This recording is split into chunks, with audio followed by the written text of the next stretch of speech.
Well, good afternoon. It is my distinct pleasure to welcome you to the 2017 State of the Coast Guard Address presented by Admiral Paul Zukunft, 25th Commandant of the United States Coast Guard. Thank you for joining us today for this important event. I am Rear Admiral Jack Vogt, Director of Governmental and Public Affairs and the MC for this afternoon's presentation. If you have a cell phone, I ask that you please silence it now for the duration of the address. The State of the Coast Guard is an annual event that dates back to 1975. Today we have the privilege of welcoming you to the historic National Press Club. This beautiful ballroom has hosted heads of state and international leaders in industry and government for many years. I would first like to thank the Coast Guard Band Brass Quintet under the leadership of Senior Chief Musician Richard Denton for their performance here today.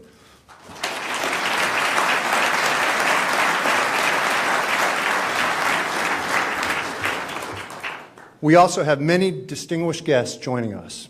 I am pleased to welcome His Excellency Eugene Newry, Ambassador of the Bahamas. His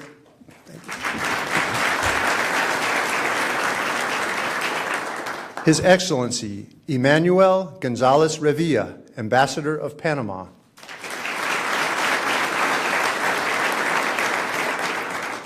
His Excellency Harris Lalakos, Ambassador of Greece.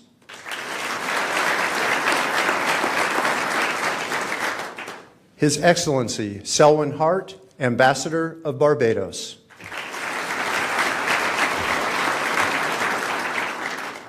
His Excellency Dang Tung Ham, Chief of Mission, Embassy of Vietnam.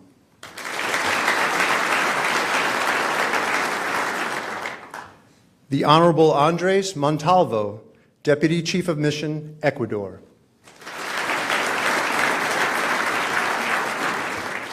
Ms. Ana Luisa Fayer, Charge d'Affaires ad Interim of Mexico.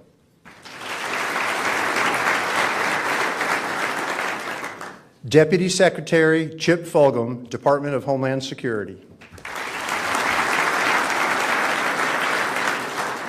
Admiral Bob Papp, 24th Commandant of the United States Coast Guard. The Honorable William Brownfield, Department of State.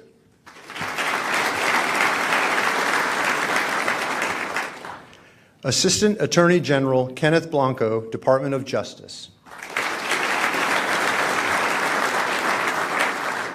Commodore Rick Washburn, National Commodore of the Coast Guard Auxiliary. And of course, Mrs. Fran Danino Zukunft, Coast Guard Ombudsman at Large. A special thank you is extended to the Navy League of the United States for their support of this year's address. And finally, a warm welcome is also extended to congressional staffers, military attaché officers, senior government officials, local community partners, industry representatives, members of our fellow armed services, Coast Guard retirees, and the women and men of the United States Coast Guard who are with us today.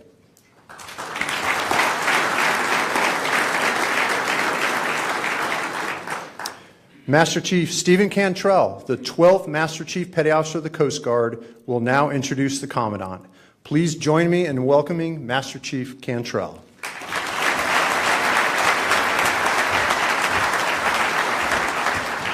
Well, thank you, and good afternoon, everyone. I hope you are all as excited as I am to be here today because 2016 was yet another banner year for our United States Coast Guard, and I am 100% confident that 2017 is going to be just as amazing. And why, you ask? Why? Because we continue to attract and recruit the most talented and dedicated Americans to serve this great country of ours as our nation's fifth armed service. We are repeatedly referred to as the world's best Coast Guard by senior government leaders. They could not be more right. Our people are conducting missions and operations around the globe and continue to inspire other countries to be like us. They say that imitation is the best form of flattery, and that's because our people and our missions shine throughout the world. I ask you all to be proud of our service and all that we represent.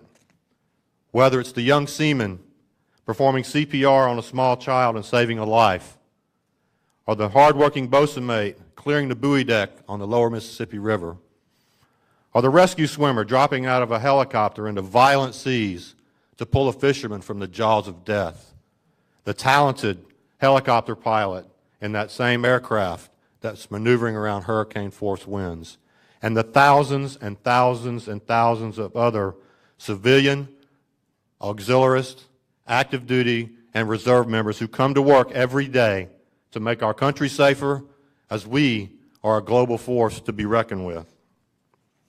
This, my friends, is your Coast Guard, and I'm confident that in my 34 years of service, it's never been stronger or more relevant to the United States of America.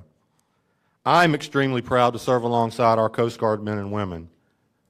Their talents, their dedication, and professionalism leave me inspired but never surprised. And I love coming to work every day because of them. So to the men and women of our United States Coast Guard, thank you for your selfless service. And not to be forgotten, my wife Janet and I have the utmost respect and admiration for the families of our Coast Guard and all the support and love that you provide each other, our Coast Guard, and our nation. Ladies and gentlemen, thank you so much for being here this afternoon. It is always an honor for me to introduce and welcome to the stage the 25th Commandant of your United States Coast Guard, Admiral Paul Zukunft.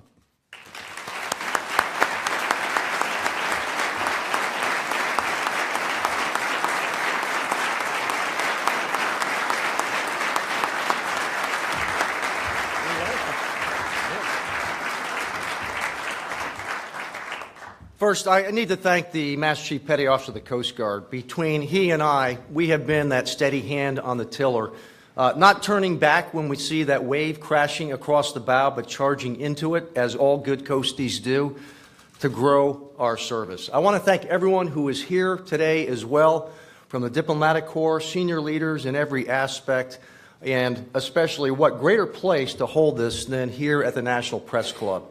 The Coast Guard often finds itself serving in the shadows, and we need to put ourselves in the limelight. We need to put our men and women in the limelight as well, and so this is an ideal venue to showcase the wonderful things that our women and men do 24/7, 365 days, and we've been doing this since 1790. So let's kick this off. I'm going to kick it off with one word: phenomenal. It's a word you're going to hear several times during this 42nd State of the Coast Guard address. Phenomenal. And the reason you're going to hear this word several times because it is the word General John Kelly used, our Secretary of Homeland Security, our Service Secretary, used to describe in front of Congress to describe the men and women of the United States Coast Guard just last month. Phenomenal. And I can think of no better word to describe our workforce, and I am truly humbled that our men and women do day in and day out. I could not be more grateful for each of our active duty, reserve, civil servant, and auxiliary members. This is a remarkable team, predisposed to put service before self. And serve they do, every day, as you saw in this film clip, to ensure the security and prosperity of this great nation. The Coast Guard is a unique instrument of national security. We are, first and foremost, an armed service. In fact, we are the only branch of the U.S. Armed Forces that has broad law enforcement authorities and a portfolio of more than 60 bilateral agreements that extend our jurisdiction around the globe. We secure our maritime borders thousands of miles before a threat reaches our homeland. We advance maritime commerce and economic security, and all in ways that no other service can. And it is all done by our phenomenal people. Now, to expand upon Secretary Kelly's characterization of our service, This has been a phenomenal year for our Coast Guard. Now, let me just give you a list of the amazing things our Coast Guard men and women have done this past year. We awarded Phase 2 to complete the build-out of our fleet of 58 fast response cutters at an affordable price. And the last four, numbers 19 through 22, were delivered by Bollinger Shipyards with zero discrepancies. We awarded the landmark acquisition for the first 9 offshore patrol cutters to Eastern Shipbuilding Group, a down payment for our program of record of 25 of these very capable platforms that meet our requirements. And again, all at an affordable price. We awarded long lead time materials to Huntington Ingalls Shipyard for, yes, a 9th national security cutter. Now, as global threats emerge, this program of record has grown from 8 to 9 to meet that demand, and I'll tell you a little bit more about that later.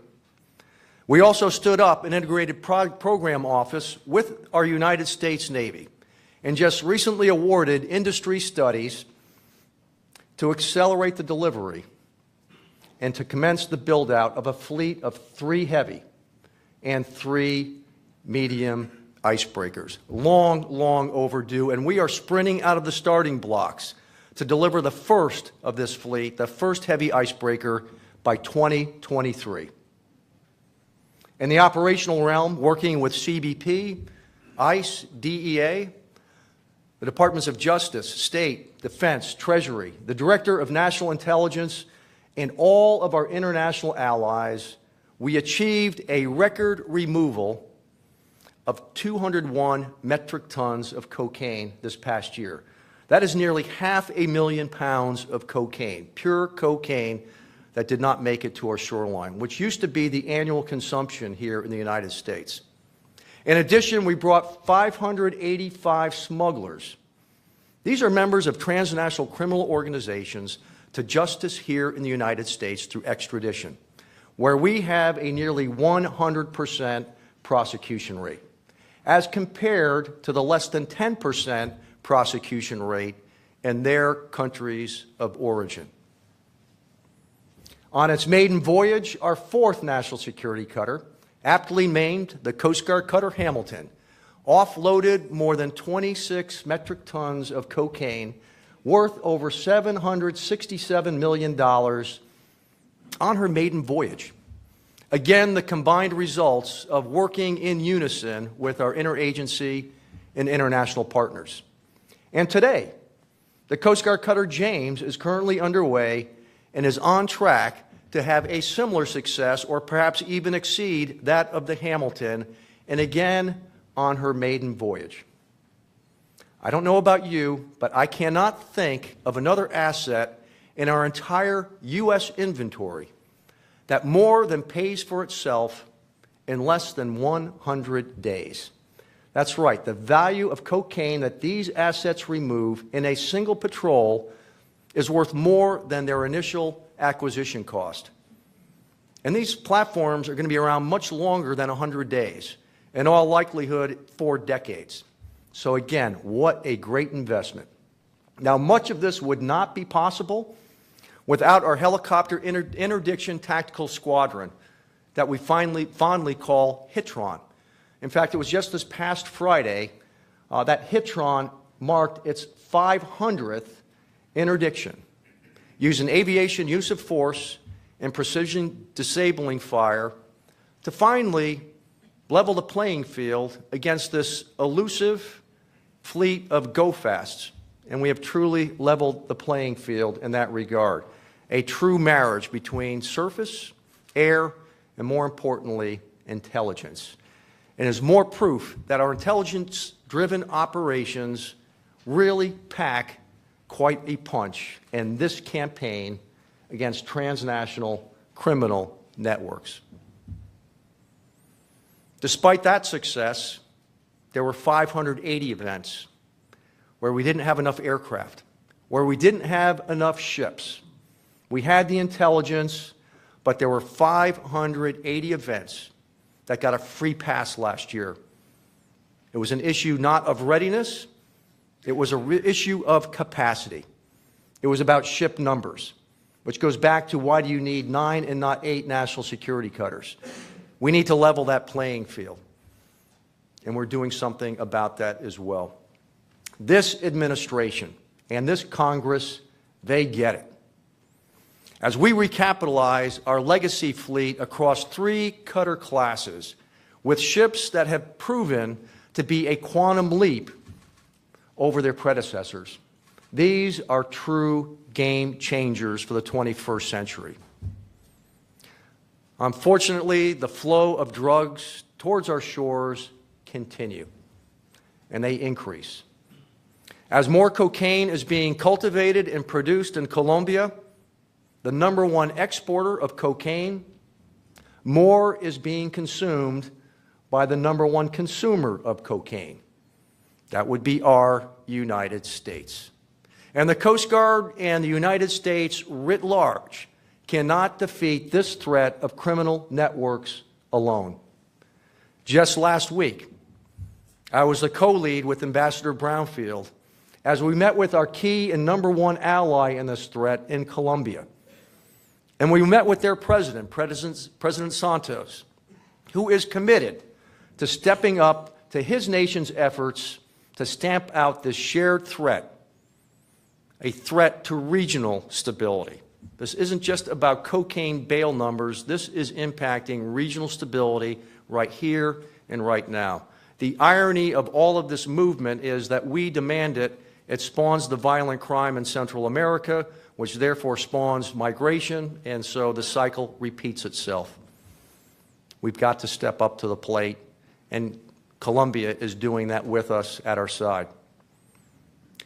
On another front, last year we apprehended over 5,000 Cuban migrants at sea, many of them going to desperate measures, shooting themselves, swallowing bleach, self-mutilation, so they could be medevaced to a U.S. hospital and become feet dry. Now, this has been our highest number of Cuban migrants that we have seen in a decade. Moving further north, we stood up, the Coast Guard stood up, the United States Coast Guard stood up, and we hosted the first Arctic Coast Guard Forum comprised of each of the 8 Arctic Council nations. As the Arctic Council does its work, who does the implementation of that? It's blank. But the Arctic Coast Guard Forum is there to answer this call. And this is a venue where I have an open dialogue, and I will have one a week from today in Boston when we host the next meeting of this forum with the 7 other Arctic Council Coast Guards. What's important, this also includes my peer from the Russian Federation. It's imperative that we continue to have a dialogue with potential adversaries. If you sever communications, usually good things don't come out of that. And we can shape what is the future for the Arctic if we continue to have these dialogues, not just now, but into the future as well. And I look forward as we prepare to hand off the leadership of the Arctic Council and the Arctic Coast Guard Forum to Finland, as they will chair the Council and the Coast Guard Forum for the next 2 years. Now, this past year, we also created a cyber protection team. We received a clean financial audit opinion in 2016, the only armed service that can say that. But we did it in 2015, 14, and 13. I think we're a pretty good steward of public funding. A subject near and dear to me. The number of sexual assaults reports are trending downward. From 2014 to 2016, we have seen a 38% reduction in reports. And at the same time, we see an increased propensity for victims to file an unrestricted report that reflects trust in our network of victim advocates, special victims counsel, and a discreet and sensitive investigative process that upholds standards of accountability. One of my principles is, before I go there, we often talk about bystander intervention. And I'm going to change that lexicon because we are no longer a service of bystanders. We are by-doers. We are by-doers. If you saw the message that I put out to everybody in my email, I use that very same term, and we call it that on-scene initiative. We did it during Katrina. We do it day in and day out to save mariners in distress, but we are by-doers. We are not standing at the side waiting to be told or think what the right thing to do is. So we must be by-doers and commit ourselves to ridding our service of this scourge of sexual assault. We're down 38%. I want to see it go to 0. And going back to one of my guiding principles, duty to people. We are a service that lives this day in and day out. And on that note, we increased maternity leave this past year from 6 to 12 weeks. We doubled it. And I am consulting with the Department of Defense as we look at opportunities to expand leave for primary and secondary caregivers. And now, what organization would not be envious of our all-volunteer workforce of nearly 30,000? Our Coast Guard Auxiliary is truly the envy of the world. On an annual basis, they contribute over 4 million man-hours, 4 million man-hours in support of Coast Guard missions. And when it comes to economic prosperity of this great nation, perhaps the most overlooked aspect of our missions is the many hardworking men and women of our prevention team, marine inspectors, technical experts, and the maritime industry to ensure the security and safety of and to facilitate maritime commerce that again translates to economic prosperity and in turn national security. So make no mistake, we are a strategy-driven organization where intelligence drives operations to make best use of our very scarce resources. Now add to that a talented workforce, again with a propensity to put service before self, and you have a Coast Guard that offers tremendous returns on a relatively nominal investment. So I can state objectively and unequivocally, this has been a phenomenal year for our Coast Guard. So you might ask, so what is the state of today's Coast Guard? Well, let me tell you, we are the gold standard. That's right, we are the preeminent Coast Guard in the world. I can say that with conviction because I have visited with most of the Coast Guards around the world. Their paint schemes look eerily familiar, as do their uniforms. But what they can't replicate are the phenomenal men and women of the Coast Guard. For many years, we compared ourselves to the world's best Navy. And we never took credit and said, well, we're the world's best Coast Guard. And we have this great network of Coast Guards as well. And so as you listen to all of these successes, you might ask yourself, well, why don't you just sit back and write out the remainder of your term as Commandant of the Coast Guard? Not going to happen. Not going to happen. I am in the business of ensuring the readiness of our force. The hazards of our duty have not gotten any less hazardous. And I'm in the business of ensuring our men and women are properly trained and equipped to carry out their mission and ensure the security and prosperity of this great nation far into the 21st century and beyond. To a person, and me especially, we must be eternally vigilant. Let's face it, we live in a world that is not exactly breaking out in tranquility. We face the emergence of non-state actors and asymmetrical threats, transnational criminal organizations that generate over $750 billion each year from their illicit activities, which in turn erodes regional stability. We face the largest flow of refugees and migrants since World War II. We face human trafficking, piracy. We face illegal, unreported, unregulated fishing. What's important about this is that over 3 billion people today rely on fish as their primary source of protein, and a world population of $7.2 billion. The world's population is growing, and these fish stocks are shrinking. There again, a call for more Coast Guard. We face trafficking in drugs, weapons, bulk cash, all at a time when oceans are expanding as the Arctic sea ice retreats. Now, I shared this scene setter with more than 100 navies and Coast Guards this past September at the International Sea Power Symposium in Newport, Rhode Island. And at the conclusion of that, the whole tone of this symposium talked about more Coast Guard. And the demand signal for the United States Coast Guard to engage on a global scale has never been greater because of these asymmetrical threats. And in fact, just 2 weeks ago, you would find the United States Coast Guard deployed off the coast of all 7 continents. 6 today because we just pulled back from Antarctica, the only military ship down there.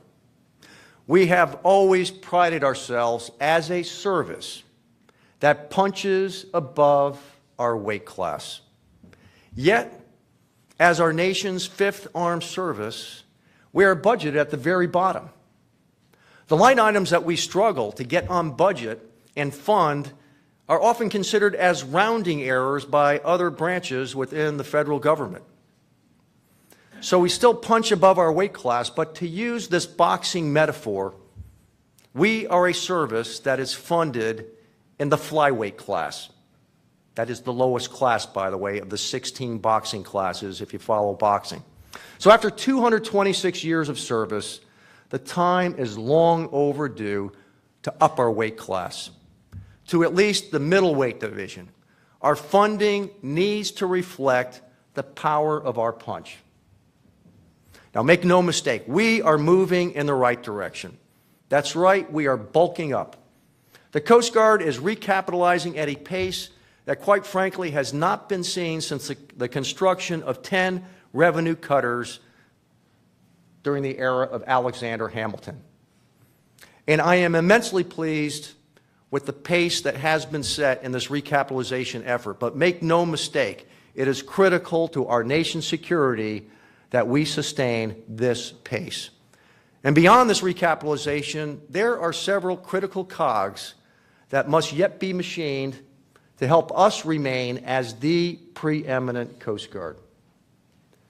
More than $4.5 trillion of our nation's economic activity occurs on waterways on an annual basis. $4.5 trillion, which all goes into discretionary spending, which goes into military spending.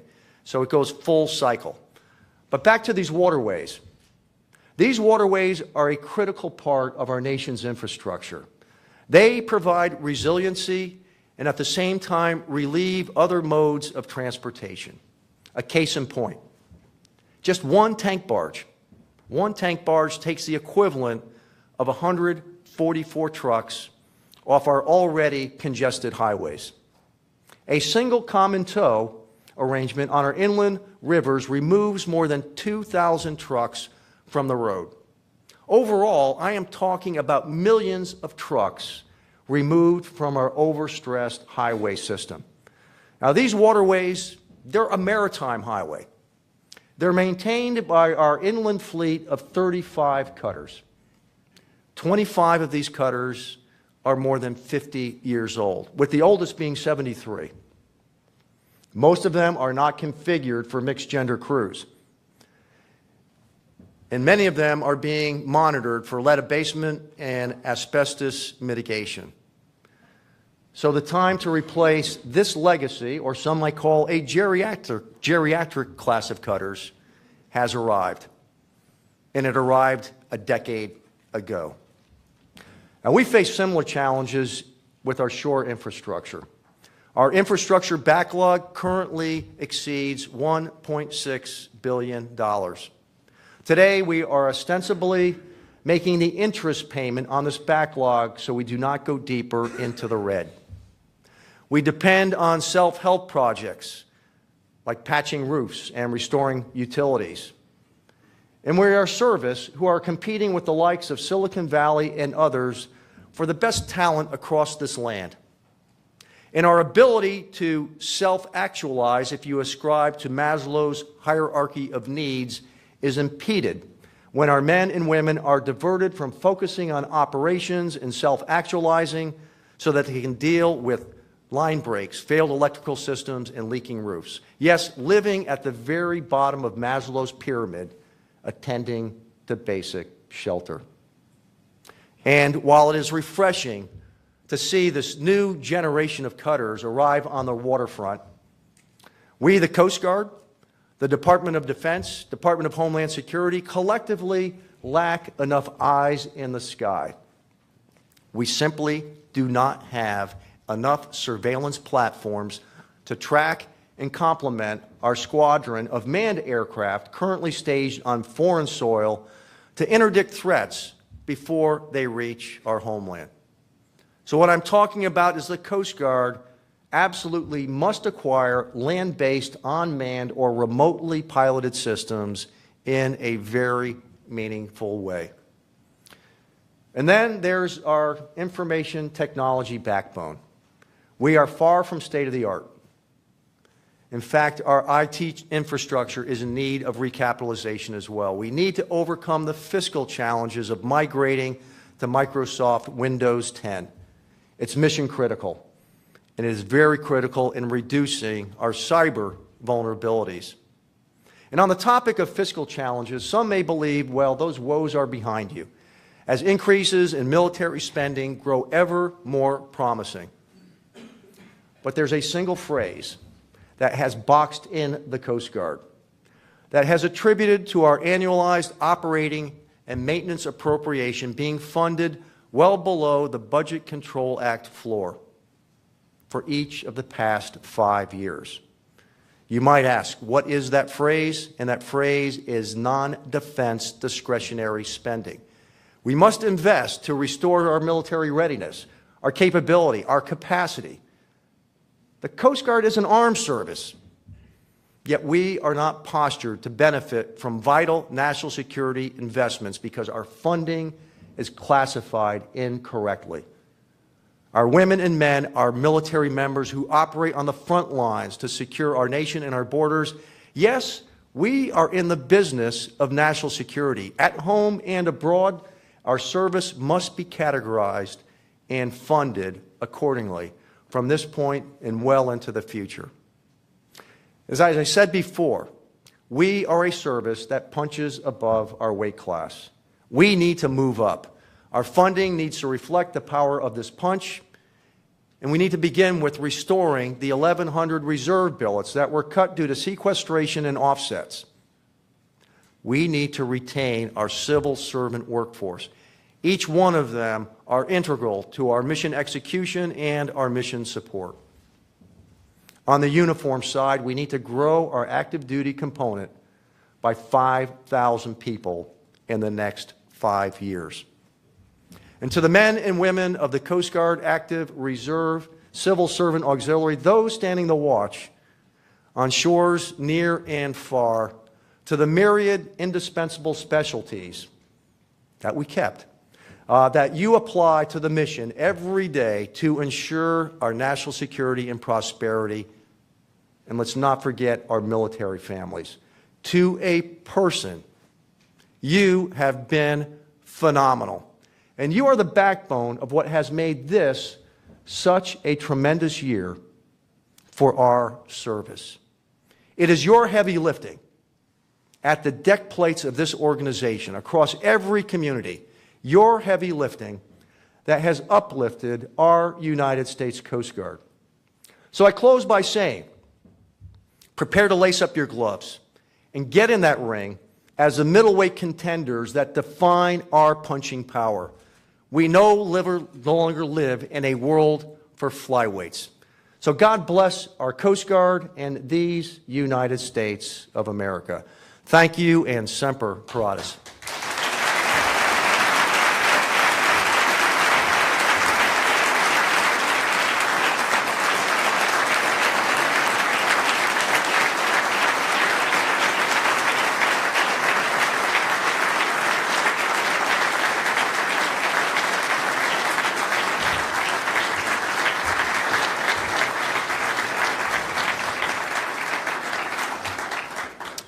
Well, thank you, Admiral Zukunft. And thank all of you for your attendance today. This concludes the 2017 State of the Coast Guard Address. Coast Guard Headquarters employees returning to St. Elizabeth's, the shuttle buses are reminded to promptly make their way to the pickup location on 14th Street. Please look for your bus marshal to identify your ride back. Guides are waiting at the exit to direct you. And again, thanks to all of our guests for joining us for today's State of the Coast Guard Address. Thank you.